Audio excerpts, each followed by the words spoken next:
सभी पार्टीज अपनी अपनी तैयारियां कर रही है।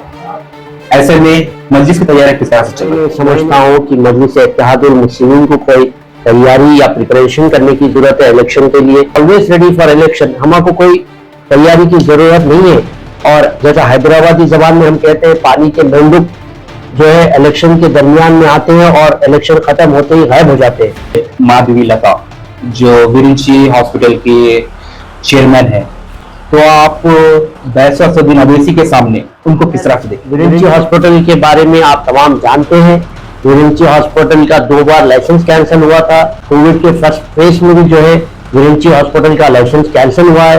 लता का हाल ही में ANI के इंटरव्यू, जिसमें उन्होंने कहा कि असदुद्दीन अवैसी कई सालों से हैदराबाद पार्लियामेंट्री कॉन्स्टिट्यूएंसी रिप्रेजेंट करते आए हैं, कई बार जीते हैं, उन्हें रिटायर हो जाना है। राजनाथ सिंह को 33 ईयर्स से पॉलिटिक्स में, उनको क्यों नहीं कहते आप कि रिटायरमेंट ले लो?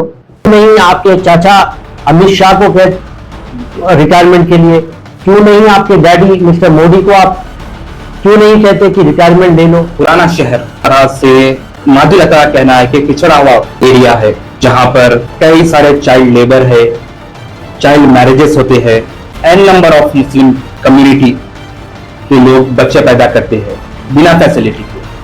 तो इस पर इंडिया के जो 5 टॉप स्टेट्स है जहां पर चाइल्ड लेबर है, वो है पूरे माधवी लता के, जहां पर इनके चिचाया और इनके फूफा और इनके डैडी के जो स्टेट्स है, जैसे कि मध्य प्रदेश ले लीजिए, राजस्थान, महाराष्ट्र और बिहार, ये 5 स्टेट्स में सबसे ज्यादा चाइल्ड लेबर आपको वहां पर मिले। और माधवी लता और सर्वे रिपोर्ट पढ़िए जिसमें 84% हिंदुओं में चाइल्ड मैरिज होती है। और एक ही चीज कहूंगा कि आप बच के रहो, क्योंकि ओल्ड सिटी में जो है बच्चे पैदा करने के बुलडोजर्स हैं, तो आप जरा बच के रहिए, कहीं जो है निशाना कहीं और चले जाएंगे। शामदीद नाजरीन, मैं फहद बावजीर।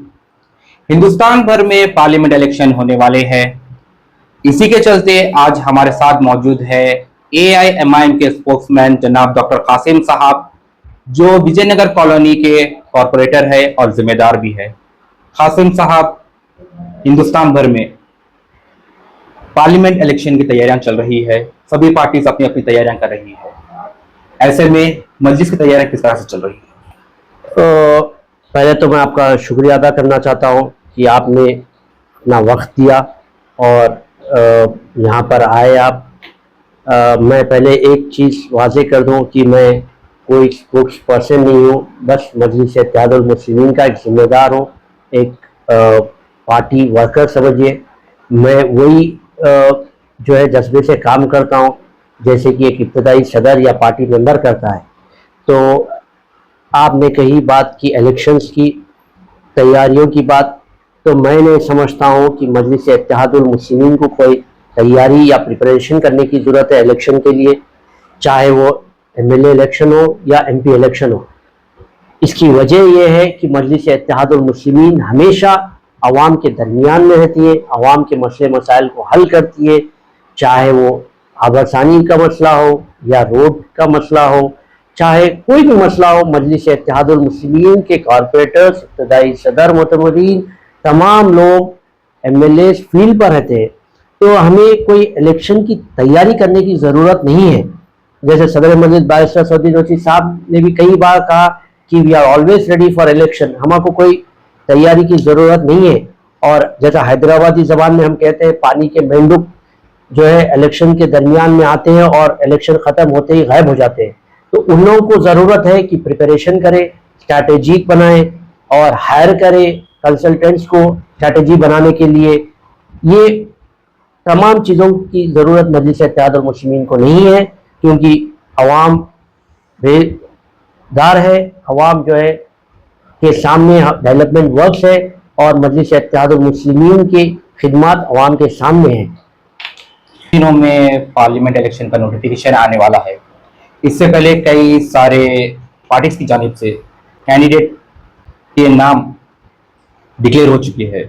इनमें से एक हैदराबाद कॉन्स्टिट्यूएंसी के लिए बीजेपी कैंडिडेट माधवी लता, जो विरिंची हॉस्पिटल के चेयरमैन है, तो आप बैरिस्टर असदुद्दीन ओवैसी के सामने उनको किस तरह से देखते हैं? देखिए, माधवी लता जैसा आपने कहा कि चेयरमैन है यूएनसी के, तो मैं उनका प्रोफाइल देखा गूगल पे। उनके हस्बैंड भी फाउंडर एंड चेयरमैन है यूएनसी के, तो या हस्बैंड चेयरमैन हो सकते या ये चेयरमैन हो सकते, तो पहले उनको डिसाइड करना चाहिए कि चेयरमैन कौन है। खैर, विरेंची हॉस्पिटल के बारे में आप तमाम जानते हैं। विरेंची हॉस्पिटल का 2 बार लाइसेंस कैंसिल हुआ था, over charging for Covid patients के लिए, और एक बार कोविड के फर्स्ट फेज में भी जो है विरेंची हॉस्पिटल का लाइसेंस कैंसिल हुआ है। आप तमाम जानते हैं, मीडिया में आया था, और किस तरह से लूट मार की गयूर अवाम के साथ, चाहे वो कोई भी मजहब का हो। कोविड के टाइम पे विरेंची हॉस्पिटल ने किस तरीके से अजियत दी पेशेंट्स को, ये तमाम जानते हैं। ये इलेक्शन के मौक़िफ़ पे बोलना नहीं चाहूँगा मैं, क्योंकि ये बोलेंगे कि फिर ये इलेक्शन से जोड़ रहे हैं, मगर आप खुद देख लीजिए विरेंची हॉस्पिटल के 2 बार लाइसेंस कैंसिल होने की वजह क्या है, और क्या रेट्स उनके पास है, और किस हिसाब से वहाँ पर ट्रीटमेंट होता है। कासिम साहब, माधवी लता का हाल ही में एएनआई के इंटरव्यू, जिसमें उन्होंने कहा कि असदुद्दीन ओवैसी कई सालों से हैदराबाद पार्लियामेंट्री कॉन्स्टिट्यूंसी रिप्रेजेंट करते आए हैं, कई बार जीते हैं, उन्हें रिटायर हो जाना चाहिए, नया चेहरे को टिकट देना चाहिए। इससे क्या आप इत्तेफाक रखते हैं? असदुद्दीन ओवैसी साहब का रिटायरमेंट इंशाअल्लाह ताला कभी नहीं होगा। अब ये क्या है, आजकल जो नए नए जो सियासत में जो मेंढक, जैसे मैंने कहा कि सियासी मेंढक कह सकते हैं लोगों को, क्यों ना आप राजनाथ सिंह को 33 ईयर्स से पॉलिटिक्स में, उनको क्यों नहीं कहते आप कि रिटायरमेंट ले लो? क्यों नहीं नितिन गडकरी को कहते हैं आप रिटायरमेंट ले लो? क्यों नहीं आपके चाचा अमित शाह को कहते रिटायरमेंट के लिए? क्यों नहीं आपके डैडी मिस्टर मोदी को आप क्यों नहीं कहते कि रिटायरमेंट ले लो? आप बैरिस्टर असदुद्दीन ओवैसी साहब के पीछे पड़ गए, आप रिटायरमेंट ले लो, 40 साल से आप है, आप फेस क्यों चेंज नहीं करें?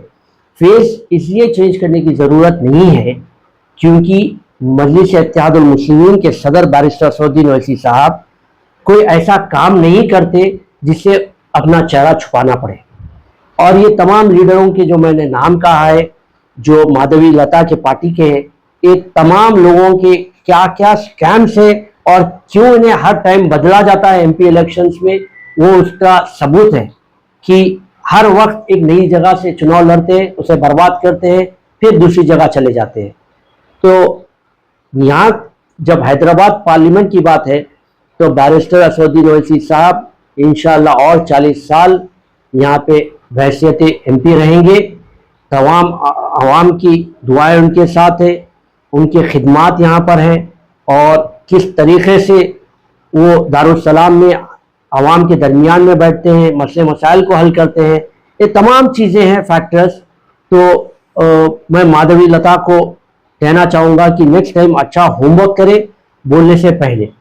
और आपने कहा कि असदुद्दीन ओवैसी साहब के अगेंस्ट में माधवी लता को जो भरतनाट्यम अच्छा करते हैं, मैंने सुना।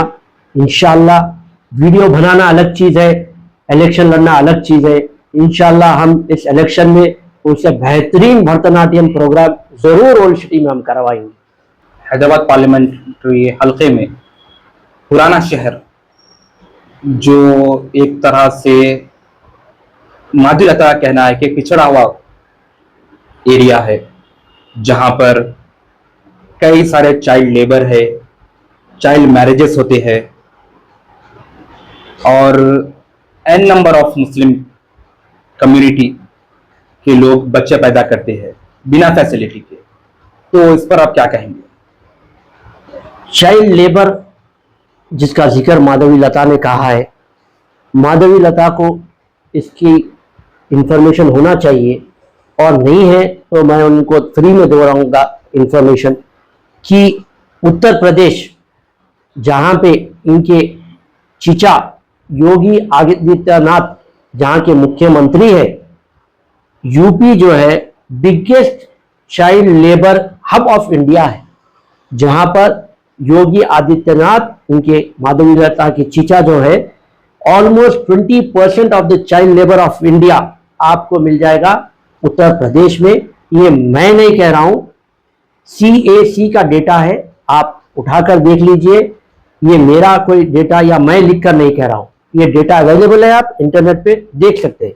और इंडिया के जो 5 टॉप स्टेट्स है जहां पर चाइल्ड लेबर है, वो है पूरे माधवी लता के, जहां पर इनके चिचाया और इनके फूफा और इनके डैडी के जो स्टेट्स है, जैसे कि मध्य प्रदेश ले लीजिए, राजस्थान, महाराष्ट्र और बिहार, ये 5 स्टेट्स में सबसे ज्यादा चाइल्ड लेबर आपको वहां पर मिलेगा।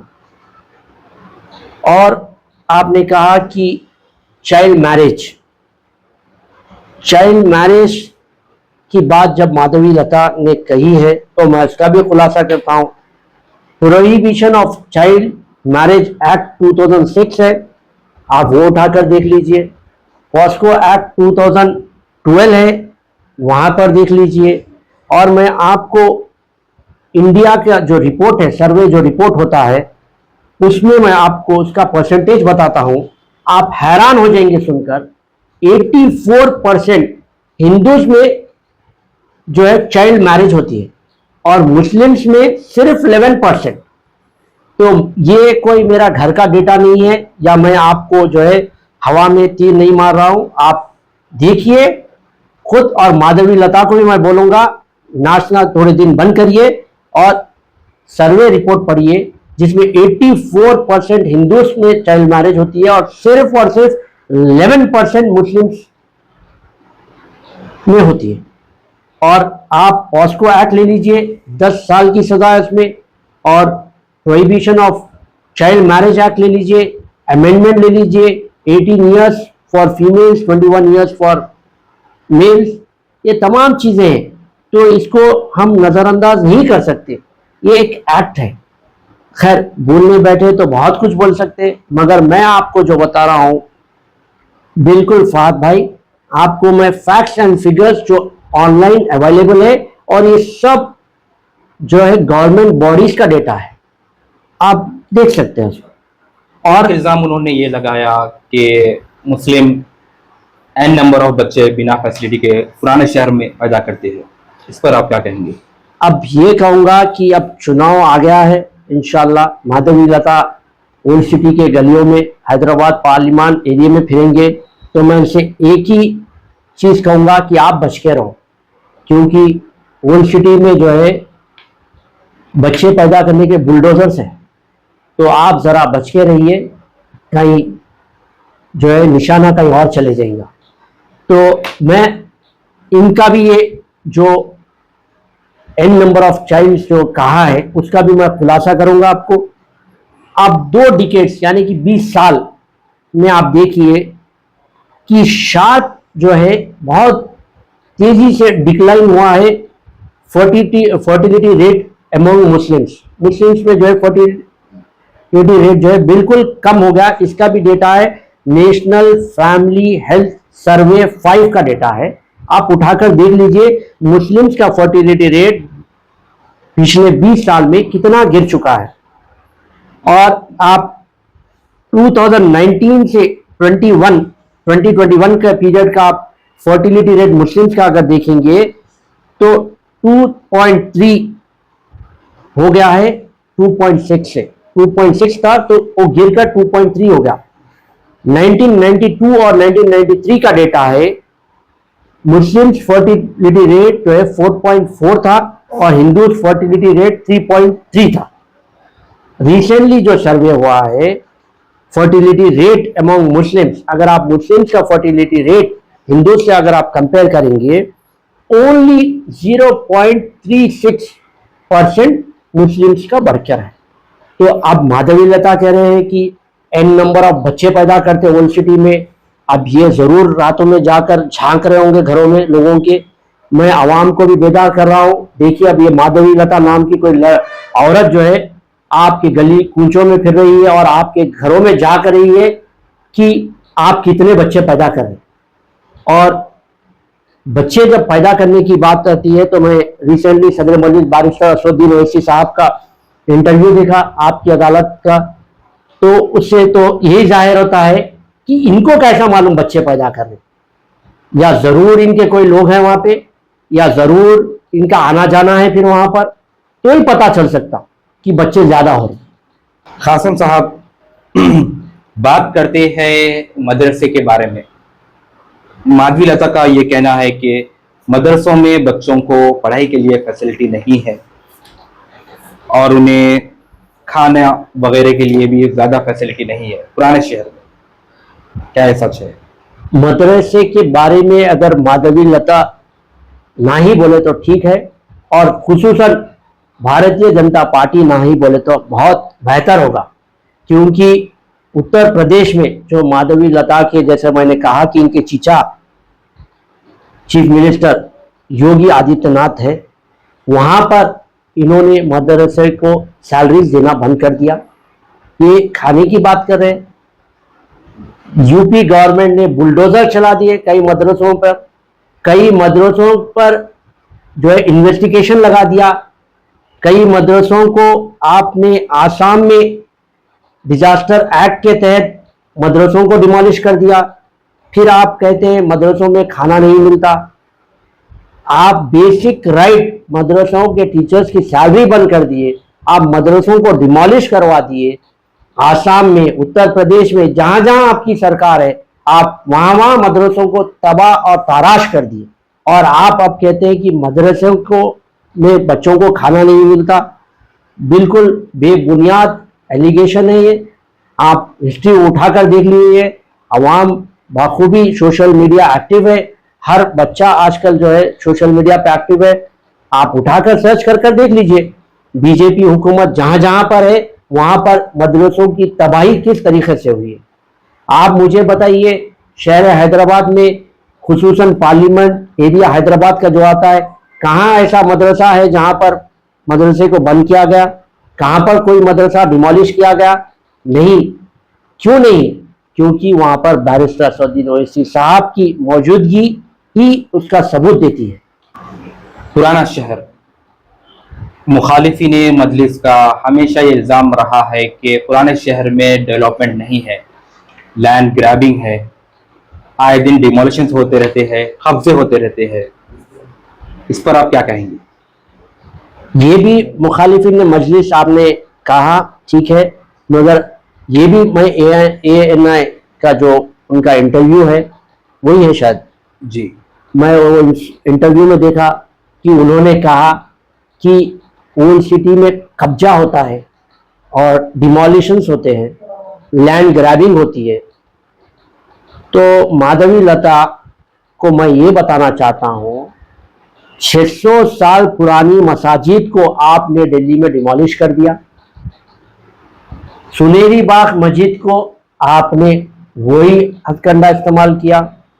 आपने इलाहाबाद में बीवी के नाम पे घर है, आपने हस्बैंड को नोटिस दी, उसको डिमोलिश कर दिया। उत्तर प्रदेश गवर्नमेंट और एक नाम से मशहूर है, बुलडोजर गवर्नमेंट। क्यों रखा गया? क्योंकि आपका दिल बोला तो आप जो है मकाना तोड़ देते हैं बुलडोजर से। कब्जे की जब बात हुई, क्योंकि इन्होंने जो है उनके इंटरव्यू में जो है कब्जा बोला है, तो मैं कब्जे की बात करूंगा। चाइना घुसकर भारत में कब्जा कर लिया।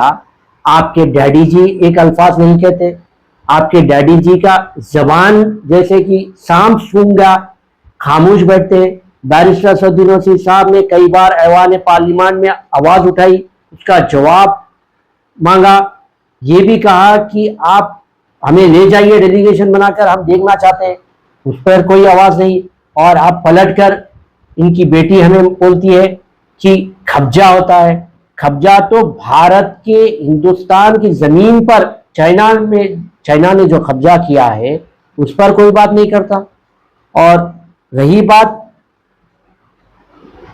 माधवी लता, ट्रिपल तलाक में भी जो है काफी जो है अगर आगे बढ़कर इस बिल की तायीद करे, लोगों को समझाया। मैं इस माधवी लता से ये पूछना चाहता हूं फहद भाई, बिल्किस बानो का जब रेप हुआ, उनके कन्विक्ट्स को रिलीज किया गया, जब माधवी लता कहां पर थी, जब माधवी लता क्यों कुछ नहीं बोले? हम करें चमत्कार, आप करें बलात्कार, ये हिसाब होगा इनका, बीजेपी गवर्नमेंट का। हम चाहे जो भी करें वो सही है, और आप उफ भी करते हैं तो हो जाते हैं बदनाम। तो खैर, माधवी लता जो है एजुकेशन के बारे में भी कहा, तो मैं माधवी लता से पूछना चाहता हूं कि आपके पार्टी में, बीजेपी पार्टी में ऐसे कितने एमएलए है या एमपी है जिसके स्कूल और कॉलेज में 15,000 बच्चे फ्री में तालीम हासिल करते हैं? बता दीजिए आप मुझे। आप जब एजुकेशन की बात करते हैं ओल्ड सिटी में, आप बता दीजिए मुझे कहां पर कौन सा एमएलए या कौन सा एमपी आपके बीजेपी के स्कूल चला रहा है या कॉलेज चला रहा है? नहीं। आपके एमपी, आपके एमएलए जरूर कोई रेप केस में, डकैती केस में जरूर पाए जाते हैं, मगर एजुकेशन में नहीं। आप देख लिए बैरिस्टर असदुद्दीन ओवैसी साहब और अकबरुद्दीन ओवैसी साहब ने हैदराबाद पार्लियामेंट एरिया में कितने स्कूल्स का जो है एस्टैब्लिशमेंट हुआ, कितने कॉलेजेस चल रहे हैं, एजुकेशनल इंस्टीट्यूट्स चल रहे हैं, इनके अंडर हॉस्पिटल चल रहे हैं।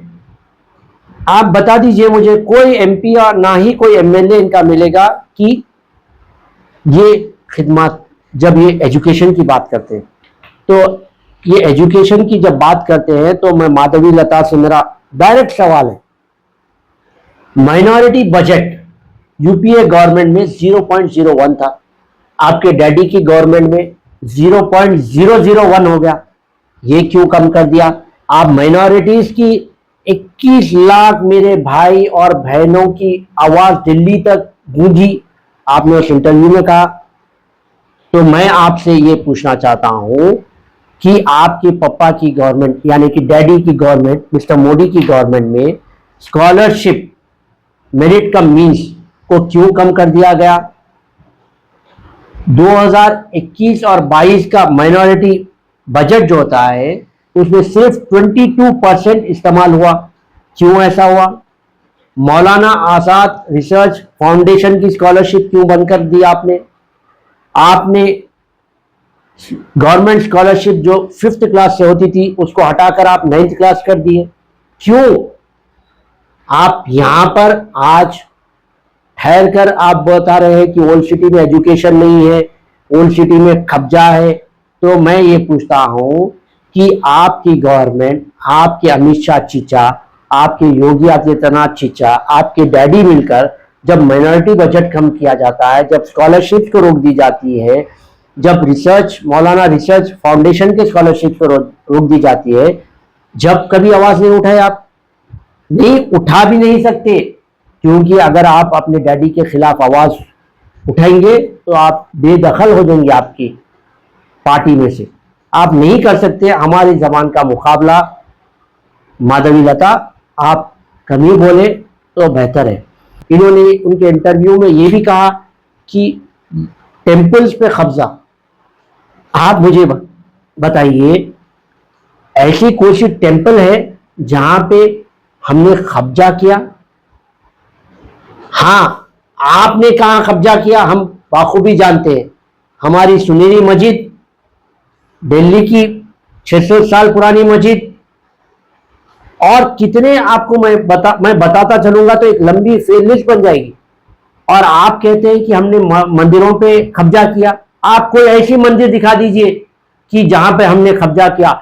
हमने कब्जा नहीं किया, हमारे पार्टी के फ्लोर लीडर जनाब अकबरुद्दीन ओवैसी साहब ने ऐवान असेंबली में उठकर लाल दरवाजे की मंदिर को 10 करोड़ रुपए सैंक्शन करवाए चीफ मिनिस्टर चंद्रशेखर राव साहब से। ये बात आपने नहीं की।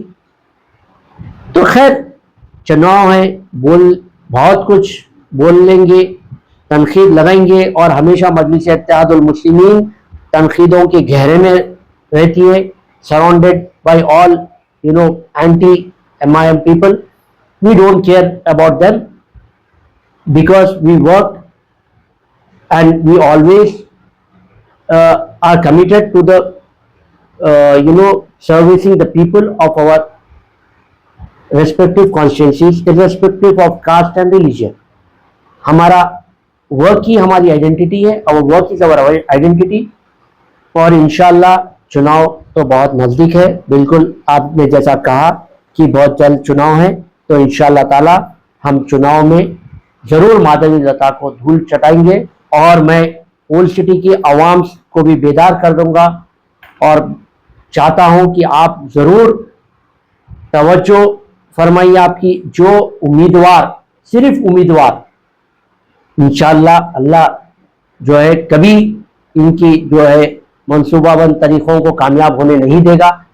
मेरी ये गुजारिश है, जो एक उम्मीदवार है, सिर्फ उम्मीदवार रहकर आपके घरों में आपके कितने बच्चे पैदा हो रहे हैं, आपके घरों में घुस रही है, जैसा कि आपकी शरीयत में कोई जैसे इन लोग करे हैं, वैसे ही जो है अब आपके बच्चों में, जबकि ये सिर्फ एक उम्मीदवार है, अभी नॉमिनेशन भी नहीं हुआ, एक कैंडिडेट डिक्लेयर हुए हैं, अभी से ही आपके घरों के बच्चों के ऊपर, आपके ऊपर, और इनका एक वीडियो आप नहीं देखे होंगे कि ओल्ड सिटी के मुसलमान जो है 500 रुपए इलेक्ट्रिसिटी बिल भी पे नहीं कर सकते। आप पर चोरी का इल्जाम, आपके बच्चों के ऊपर अभी से निशाना, आपके बच्चों को चाइल्ड लेबर कहना, मेरी और आपकी बहनों को जो है चाइल्ड मैरिज एक्ट के तहत गलत बयानी करना कि हम कम उम्र में शादी करते हैं, ये सब तमाम इल्जामात बनने से पहले तो आप सोचिए कि इनका जहन और इनकी सोच क्या है। आप बखूबी ये वीडियो से समझ सकते हैं इनकी। फाज साहब, विरेंची हॉस्पिटल का आपने जिक्र किया था कि चेयरमैन जो कोई भी है, आपको इस हॉस्पिटल के बारे में और एक तफसीलात देना चाहूँगा मैं आपके व्यूअर्स को भी। विरेंची हॉस्पिटल के कई कंसल्टेंट्स हैं, क्योंकि मैं मेडिकल फील्ड का हूँ, मुझे उसकी पूरी डिटेल्स है मेरे पास। कई कंसल्टेंट्स जो है विरेंची हॉस्पिटल छोड़कर दूसरे हॉस्पिटल ज्वाइन करें। इसकी वजह यह है कि वहाँ पर उनके सैलरीज को जो है नहीं दिया जा रहा था, डिले किया जा रहा था, कई सारी चीज़ें हैं। मैं तफसीलात देना नहीं चाहूँगा क्योंकि वो उनका पर्सनल मामला है, मैं उस पर ज़्यादा नहीं कहूँगा। डॉक्टर कासिम साहब, हमसे बात करने का शुक्रिया। ये थे हमारे साथ डॉक्टर कासिम साहब, जो बीजेपी हैदराबाद के एमपी कैंडिडेट माधवी लता के लगाए गए इल्जामात का जवाब दे रहे थे। इंशाल्लाह दोबारा इनसे फिर मुलाकात होगी अवामी मसाइल के साथ। मैं फहद बावज़ीर साइनिंग ऑफ।